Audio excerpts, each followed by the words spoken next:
তাৰপৰা দিছে একদম মানুহ ফালিছে দৌৰ মাৰি গৈ মোক কৈছে যে তেওঁ কাহিনী ঘটিব কি কাহিনী চিয়ে মই হেলিকপ্টাৰখন আপ এণ্ড ডাউন হৈছে যাব পৰা নাই তেতিয়া ধপকৈ নাম যায় ঘটিটো এই আপোনালোকে যে পানী ছিটিয়াইছে সেই ঘটিটো ধৰি লোৱা ধৰি ফিল্ডলৈ দৌৰ মাৰিলোঁ দৌৰি গৈ তাতে তেওঁ ধ্যান কৰিবলৈ লাগিলোঁ আৰু তাৰমানে মেডাম মেহি পাতিলে আমি যি 8জন দেৱতা চুলু গাওঁ গোটেই 8জনৰ চুলু গাইছোঁ চুলু গাই যেতিয়া শেষ হ'ল চাটগালে চাটুককৈ 3-4টা মাৰি দিলোঁ বাটংকৈ হেলিকপ্টাৰখন গুচি গ'ল আৰু সেই কাহিনীটোকে নিউজ লাইভে দিনৰ দিনটো কাহিনীটো ৱৰ্ল্ডৰ টিভিবিলাকত দেখুৱাই আছিলে তেতিয়া ৱৰ্ল্ডৰ ৰাইজে দেখা পালে তেতিয়াৰ পৰাই ভক্ত বৃদ্ধি হৈছে নহ'লে আগত এখন নাই নহয় 5 বছৰত আহিলে হেৰি হিমন্তই কিন্তু এই লীলাবাৰীতে হেলিকপ্টাৰ আহিলে তাৰমানে আকৌ লাগি থাকিব বুলি ভয়ত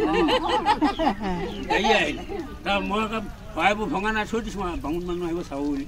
তাৰপৰা আহি বহিয়ে মোক প্ৰশ্ন কৰিলেই যে মই আজি প্ৰশ্ন কেইটা মই কি প্ৰশ্ন বোলে এইবোৰ কিহৰ চাং মই চাং নহয় কি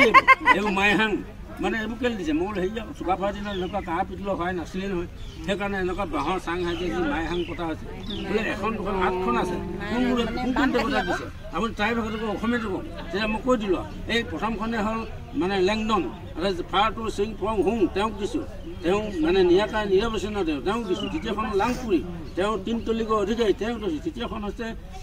মানে দা সিং ধোৱা সৰ্ববিদ্যাৰ অধিকাৰী তেওঁ সৰস্বতী তেওঁক দিছোঁ আৰু 4 নম্বৰখন হৈছিলে আই লেংডিন অৰ্থাৎ ধৰিত্ৰী যিখন পৃথিৱীত আমি চলন পুৰণ উৰণ বুৰণ গজন গমন কৰি গৈছোঁ সেই ধৰিত্ৰী মাক দিছোঁ